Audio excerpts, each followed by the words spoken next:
Hi, Hey, hi everybody. Hi Tara. hi Uh, Sam. So welcome. This is going to be our episode 2 of the Birth Compass. So we're hoping to help steer families in the right direction towards their pregnancy, birth, and postpartum experiences. So just a quick recap. I'm Sam Whitman. I'm the owner and doula at Nesting Owl in central Newfoundland. And I'm Tara Cornick, and I have a doula business in CBS, and I attend births in St. John's. Okay. So we're covering a good portion of this province and we're hoping with this little video podcast here that we're able to get some accurate evidence-based information to families here in Newfoundland. So today we're going to chat about kind of an overall picture of what the labor and birth experience is. So obviously this is going to be different for every person. And every birth and pregnancy experience is going to be different, even for the same person. So we're just going to kind of give a quick overview of what it looks like and what to expect, because it's very different from what you see and what's portrayed in movies and on social media. So a lot of times in those movies, it looks like you'll be walking down the street and your water breaks and you rush to the hospital and 20 minutes later you're pushing a baby out. And it's really very different from that. So, Tara, do you want to maybe break down some of these stages and phases a little bit and we'll chat in some more detail about them? Sure, absolutely. Thank you. So, not that many women have their water break first. So, if that's what you're looking for, you may end up not having that happen until later part of your pregnancy or of your labor. In the earlier part, you may feel like you're getting a bit more uncomfortable. You may start feeling those contractions coming on, and they may come and they may go. And then you might think you're in active labor, and they may go again. So it's not that predictable.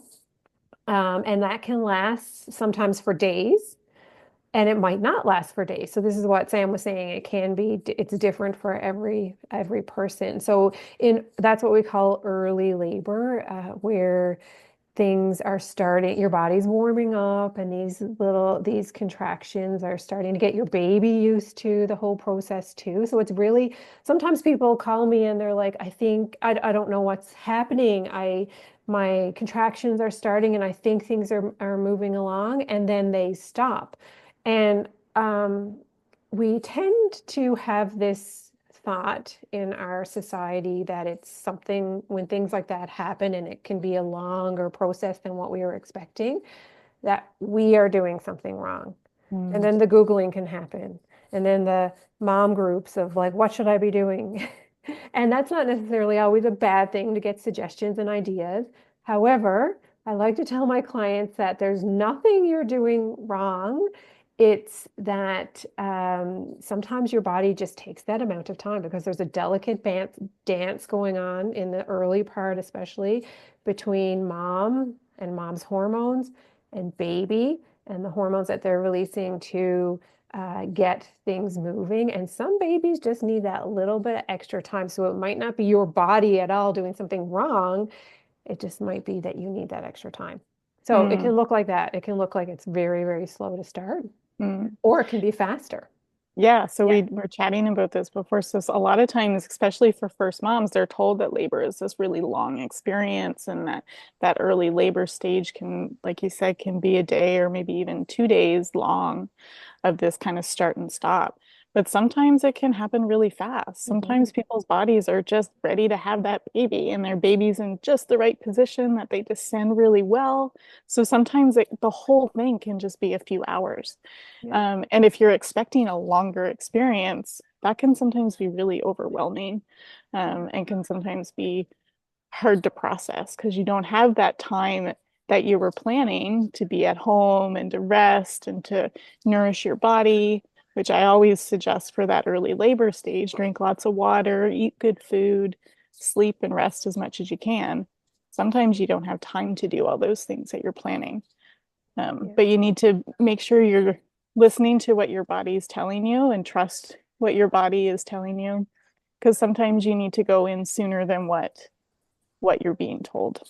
Yeah, and what you had planned. And you Yes. know, that's a really important point, Sam, because we can go through all these like textbooks things like early labor and then active labor and then transition and then the birth, but it doesn't always flow like that in real life. So I always tell my clients, and I said this to you before we started, I always tell them like when you talk to women after labor, they see labor as a full continuous thing from start to finish. They don't know Mm, when they're in it, oh, I'm in active labor or I'm in this.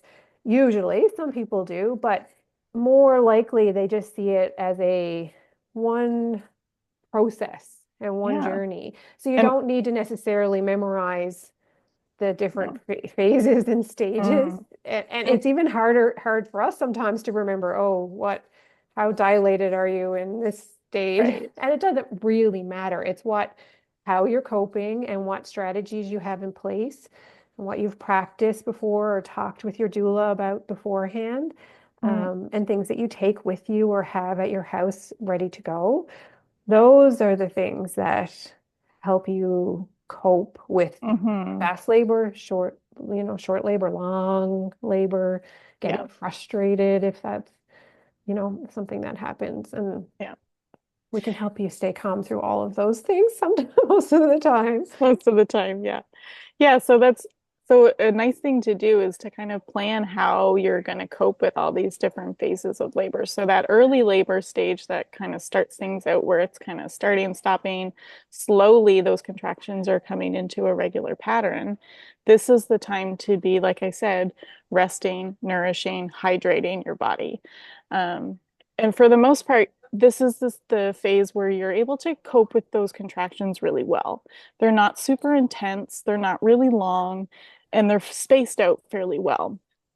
And then as those contractions get stronger, longer, and closer together, that's when you're kind of transitioning into this active labor stage. And this is the part of labor where you really need to do the grunt work of your labor process. And this is when you need that hands-on support and you maybe need that medical pain management through medication or an epidural. Like this is the part where the work happens and your body is really dilating those last few centimeters. Um, but still you're able to cope with those contractions really well. And there's so many different positions that you can do. There's so much different things that you can do to process and to work through those contractions, whether it's walking or swaying during the contractions, or if you're bouncing on a ball or doing hip sways on the exercise ball, or maybe it's getting in the shower and having the heat on your back during those contractions. Maybe it's your partner or your doula doing those hip squeezes. So this is the time where you really want to have thought about what it is you need to do to get through those little stressful moments. Mhm. And I think we're And going to sort of break those things down more because so if you're listening to this and you don't know what we're talking about with hip squeezes or those things, we're going to break that down too, in another lesson. So keep watching. yeah, because there's so much information and There it's is. hard to put it all in like a There little is. 10-minute Yeah. chat with us. Um, But that so was really good. So we talked about early, like things may be spaced apart. They could go quicker than you expect. Then the contractions get closer together. They get mhm, more intense. And then all the while that this is happening, your cervix, which hopefully your baby's head is moving down towards, is starting to get thinner, and they may call that effacement, if you go get checked in the hospital, and your cervix is starting to dilate. So I like to tell my clients your cervix may look like this. The baby's head may be up here on top of that, and it's thick usually, and it's closed to prevent anything from going up. And when that early start of labor starts, your cervix starts to thin and get thinner and thinner and thinner, which I can't do fully here, and it also starts to open. So I say it's like a donut. It starts like this and then it slowly starts to open. That's where the baby's head is going to come through. And so that's what the work that your body's doing is thinning and opening throughout that whole process of early Mm, and then active until you get to the point where you feel like you need to push. mm. Oh, my balloon. I brought a balloon to show you, and I blew it up before we were on screen and it started to Oh, slowly it's deflate. But slowly. that's okay. It still has the point. It'll still show us. So this can be a funny shape uterus and the baby's inside here. And this is like your cervix. So see how it's like thicker right now? Um, when your uterus contracts, it's pushing the baby down and with every contraction, and the cervix, you can see, is starting to get thinner and thinner and thinner with And I every. love this visual too, because the way that you're pushing on the top of Mhm. the uterus or the balloon there is how your uterus actually contracts. So when you're feeling those contractions, the muscles at the top of the uterus are getting thicker. So the cervix is being pulled up to Yeah. make that fundus or that top part of your uterus thicker and stronger so that it can really push that baby down. Okay. So this is such a great visual. And sometimes when you're having the earlier contractions, it may be more like this. So it doesn't do as much. You can see it's not doing as much to bring the effacement of the cervix. But slowly and slowly, with more and more contractions, you see that baby's getting closer and closer. I don't have a whole lot of air in here, but you can see that that's exactly what happens. The cervix gets thinner. See, look, the dilation gets So wider. So at this point, we would probably be in what's called transition, which is usually the most intense, but it's the shortest part of the Mhm. labor process.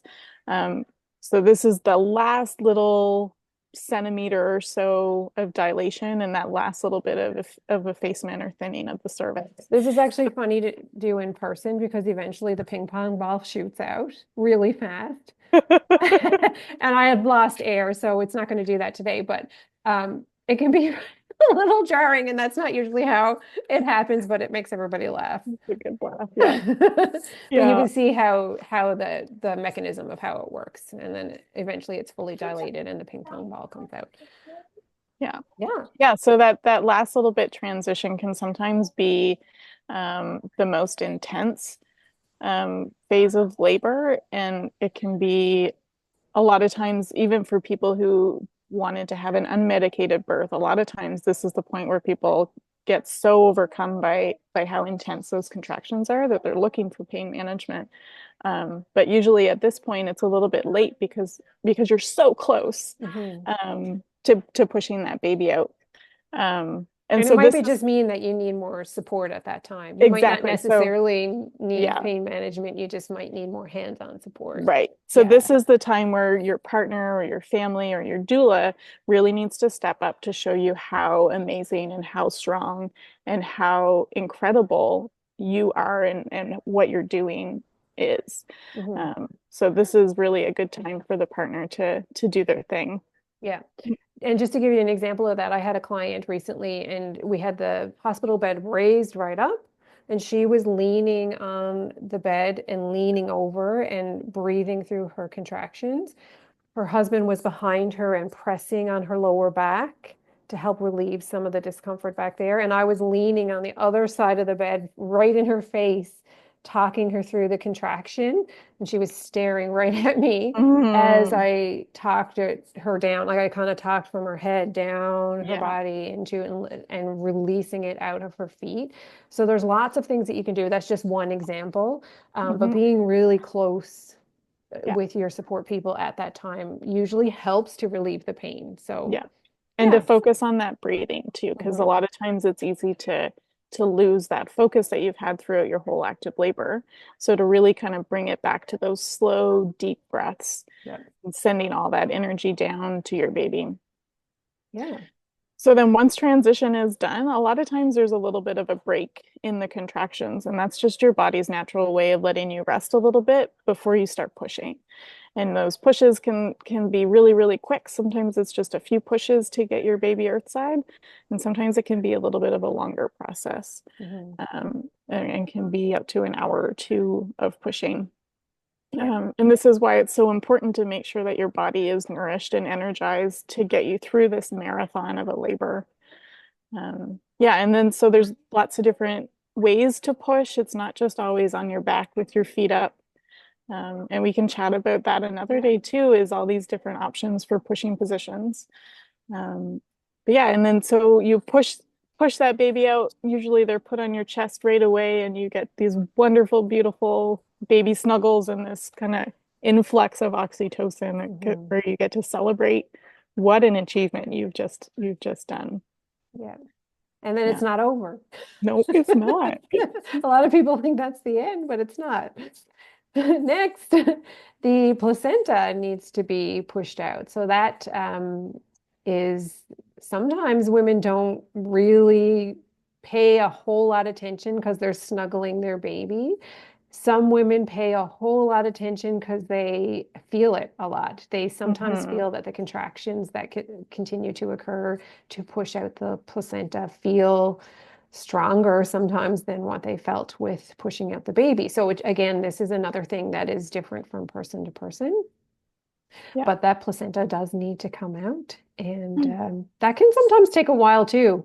It can. And some I find with some people it comes out really easily. Some it takes a bit longer. And if they bring baby to the breast and get baby snuggling and trying to latch, it sometimes helps the placenta come because that again that oxytocin Hmm. helps with that whole process. So if a placenta is taking a little bit longer than they like, so I would always say, why don't you try to just get baby on your nipple there and see if they want to latch on and a lot of times that does the trick.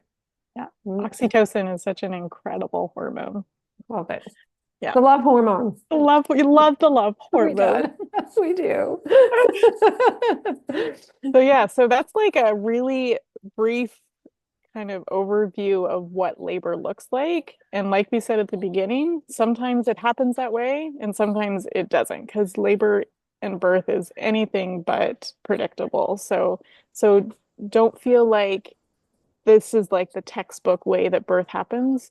Your birth might happen very different from what we've chatted about, but at least if you can kind of have an idea of the process, you can start planning on how you would cope with each of those different phases and stages of that labor. Yeah, that was excellent. Thank you, Sam. Yeah. All Yeah. right. Well, I think we'll wrap that up for today and we'll chat about some other wonderful birth things. Like we said before, make sure you're leaving your comments. If you guys have questions that you want us to talk about, leave them in the comments below, or you can send us a message if you don't want your questions out in the world. But we'd love to make sure that we're talking about the things that are important to you and that you're wondering about. So let us know. Awesome. Thank you so much. We'll see you next Okay. time. See you. Bye.